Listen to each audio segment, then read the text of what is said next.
Hello friends, मैं मोनिका कुशवाहा। स्वागत है आपका स्टडी नाउ 6 चैनल पर। तो पिछले क्लास में हमने हिंदी साहित्य के इतिहास के काल विभाजन के बारे में पढ़ा था, काल विभाजन और नामकरण। तो आज आदिकालीन परिस्थितियों के बारे में पढ़ेंगे। ठीक है, आदिकालीन परिस्थितियों के बारे में पढ़ेंगे।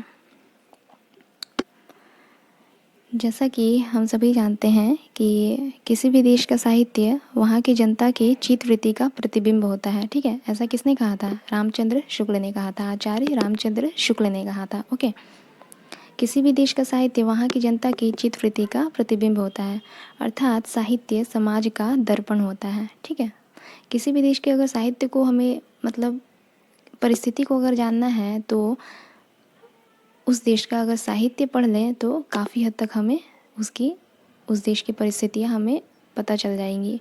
ठीक है, तो आज हम आदिकालीन परिस्थितियों के बारे में पढ़ेंगे।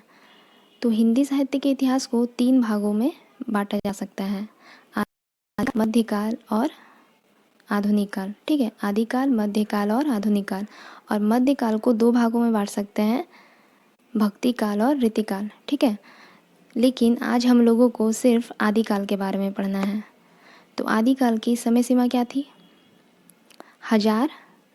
1050 से लेकर 1375। ठीक है, 1050 विक्रमी संवत 1050 से लेकर 1375। ओके, परंतु कुछ विद्वान ऐसे थे जिन्होंने हिंदी साहित्य के इतिहास की शुरुआत लगभग 7वीं सदी से, मतलब विक्रमी संवत 700 से मान लिया था। ठीक है, ये कौन कौन थे? शायद ये मिश्र बंधु और डॉक्टर राम कुमार वर्मा, है ना।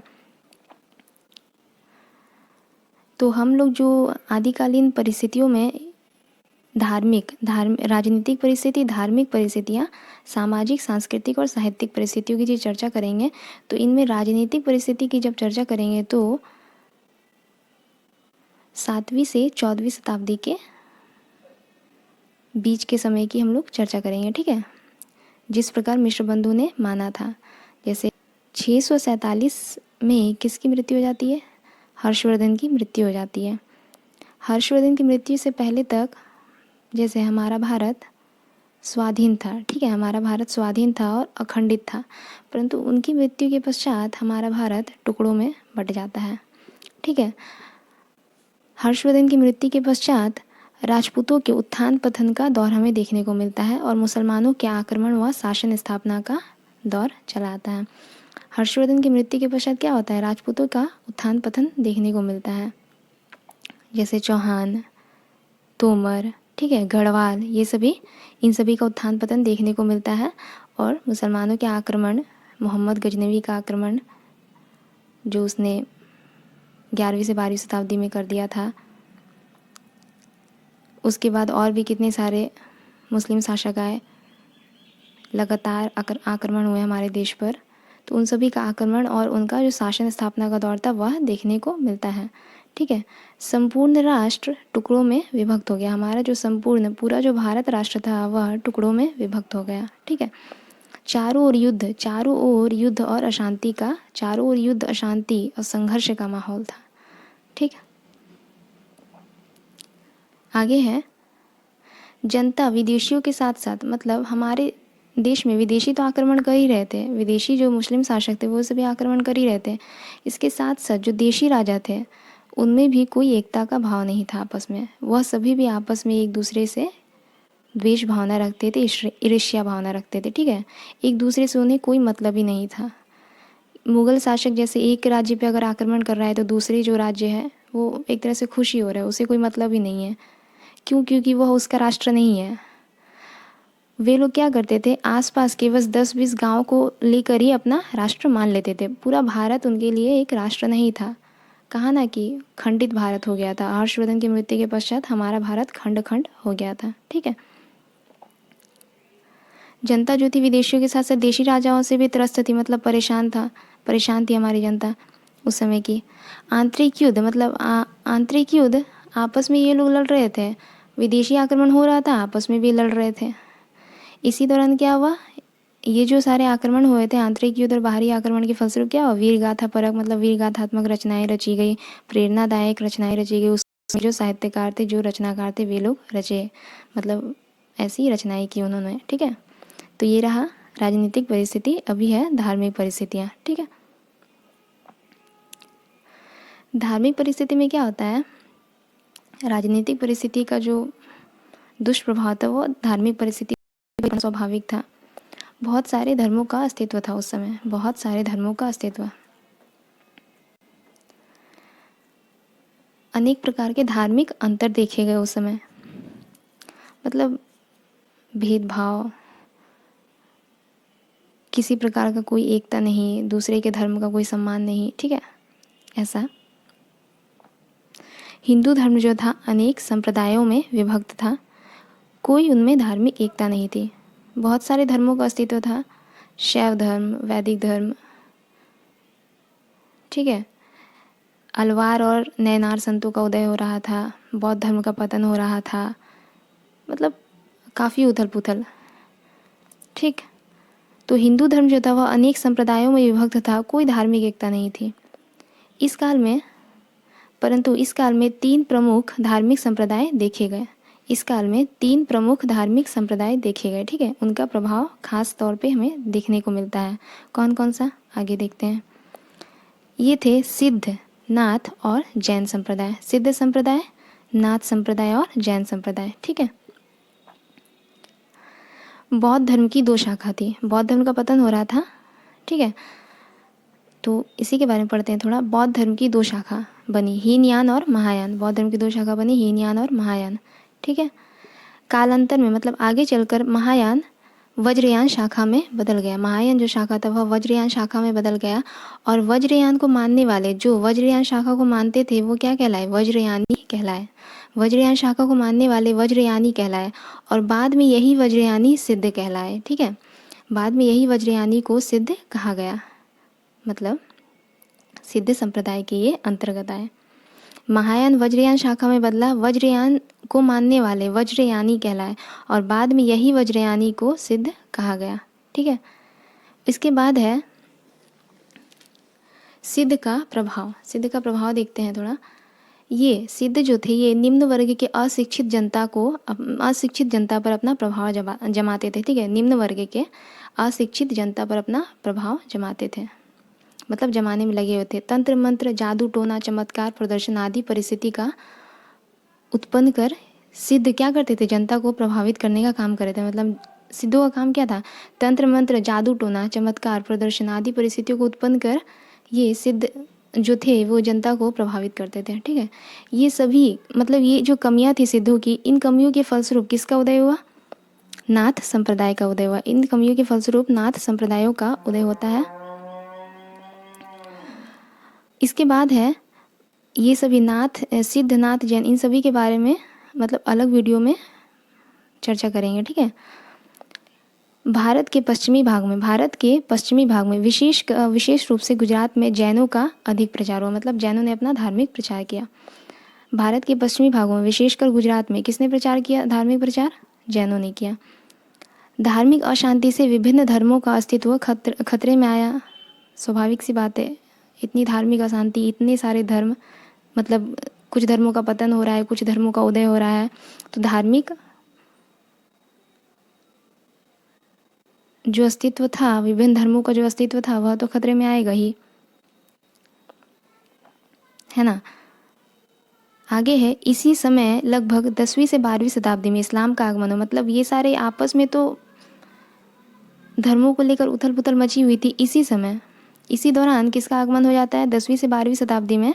राजनीतिक परिस्थिति में भी हमने पढ़ा, और ये धार्मिक परिस्थिति की बात हो रही है कि धार्मिक उथल पुथल जो मच रही थी, इसी दौरान इस्लाम का आगमन हो जाता है 10वीं से 12वीं शताब्दी के बीच में। ठीक है, महमूद गजनवी का सबसे पहला आक्रमण होता है भारत पर, और ये धार्मिक अशांति, जब इस्लाम का आक्रमण होता है तो ये धार्मिक अशांति और भी अधिक प्रबल हो जाती है। मतलब धार्मिक अशांति तो पहले से ही थी, इस पे और 4 चांद लग जाता है ना। अब आगे बढ़ते हैं। परिस्थितियाँ, ठीक है, सामाजिक परिस्थितियाँ। उस समय के समाज में सामान्य जनता जो थी वह अशिक्षित थी। ठीक है, सामान्य जनता थी वह अशिक्षित थी। किस में ज़्यादा विश्वास रखती थी? पूजा पाठ, जप तप, तंत्र मंत्र, जादू टोना इत्यादि में विश्वास रखती थी और उसी तरफ चली जा रही थी। ठीक है, मतलब गलत राह था उस समय के जनता का, गलत राह चुन लिया था उस समय की जनता ने। शायद ये जैनों का प्रभाव था, ये सिद्धों का प्रभाव था। समाज में क्षत्रिय प्रधान थे। ठीक है, समाज में जो क्षत्रिय थे वे प्रधान थे। स्त्रियों की दशा भी काफ़ी दयनीय थी। सती प्रथा, बाल विवाह, जौहर प्रथा, इन सब, और स्त्रियां क्या थी? भोग विलास का साधन मानी जाती थी उस समय। आदिकाल में स्त्रियों की दशा दयनीय थी। सती प्रथा था, बाल विवाह, जौहर प्रथा, भोग विलास की वस्तु मानी जाती थी स्त्रियां। ठीक है, निर्धनता, युद्ध, अशांति और संघर्ष के कारण जनता सदैव त्रस्त रहती थी। मतलब निर्धनता, गरीबी, युद्ध, अशांति, संघर्ष, इन सभी के कारण जनता जो थी, सामान्य जनता ही सदैव मतलब हमेशा परेशान रहती थी। स्वाभाविक है। आगे है साहित्यिक परिस्थितियाँ। इस काल में 3 प्रकार की साहित्यिक रचनाएं हुई। इस काल में 3 प्रकार की साहित्यिक रचनाएं हमें देखने को मिलती है। कौन कौन सी? संस्कृत साहित्य, प्राकृत अपभ्रंश साहित्य और देशभाषा हिंदी साहित्य। संस्कृत साहित्य, प्राकृत अपभ्रंश साहित्य और देशभाषा हिंदी साहित्य। ठीक है, अब देखते हैं।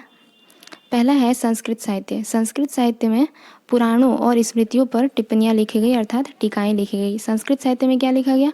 पुराणों और स्मृतियों पर टीकाएँ मतलब टिप्पणियाँ लिखी गई संस्कृत भाषा में। ठीक है, ज्योतिष, दर्शन शास्त्र इत्यादि पर मौलिक ग्रंथ लिखे गए। ज्योतिषी, दर्शन शास्त्र इत्यादि पर मौलिक ग्रंथ लिखे गए। तरह तरह के काव्य ग्रंथ लिखे गए। इसका जो प्रमुख केंद्र था, संस्कृत साहित्य का जो प्रमुख केंद्र था वह था कश्मीर और कन्नौज। संस्कृत साहित्य का जो प्रमुख केंद्र था वह था कश्मीर और कन्नौज। ठीक है, और संस्कृत साहित्य के कुछ प्रमुख विद्वान थे। कौन? आनंदवर्धन, मम्मट, क्षेमेंद्र, भोज, कुंतक, राजशेखर इत्यादि। इसके अलावा और भी थे किंतु ये प्रमुख हैं। संस्कृत साहित्य के कुछ प्रमुख विद्वान कौन थे? आनंदवर्धन, मम्मट, क्षेमेंद्र, भोज, कुंतक, राजशेखर इत्यादि। ठीक है, अब है प्राकृत अपभ्रंश साहित्य। 3 प्रकार की साहित्य रचनाएं हुई थी साहित्यिक परिस्थितियाँ में। ठीक है, संस्कृत साहित्य, प्राकृत अपभ्रंश साहित्य और देशभाषा हिंदी साहित्य।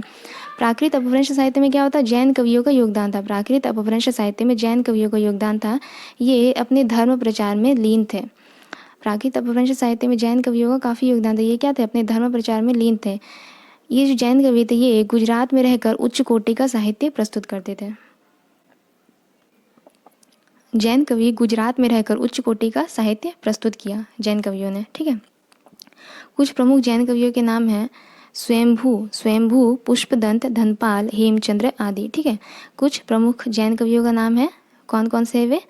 स्वयंभू, पुष्पदंत, धनपाल और हेमचंद्र। ठीक है, आगे है देशभाषा हिंदी साहित्य। देशभाषा हिंदी साहित्य की भी रचना हुई जिसे लोक भाषा भी कहा जा सकता है। देशभाषा हिंदी साहित्य की भी रचना हुई जिसमें सिद्धों और नाथों का विशेष योगदान माना जाता है। देशभाषा हिंदी साहित्य में सिद्धों और नाथों का विशेष योगदान माना जाता है। ठीक है, अब आगे बढ़ते हैं। देशभाषा में कौन कौन सी भाषाएं? मतलब काफ़ी भाषाएं आई किंतु ये बस उदाहरण के लिए है कि देशभाषा में डिंगल, पिंगल, मैथिली, अवहट आदि भाषाओं को शामिल किया गया। देशभाषा में डिंगल, पिंगल, मैथिली, अवहट आदि भाषाओं को शामिल किया गया। इस काल में अधिकांश साहित्य स्वामीन सुखाय की दृष्टि से रचेगा। मतलब स्वामीन सुखाय क्या? मतलब अपने जैसे राजाओं को खुश करने के लिए, अपने स्वामी को, मतलब जिसके अंतर्गत वे रहते थे उन्हें खुश करने के लिए वो साहित्य रचे गए थे।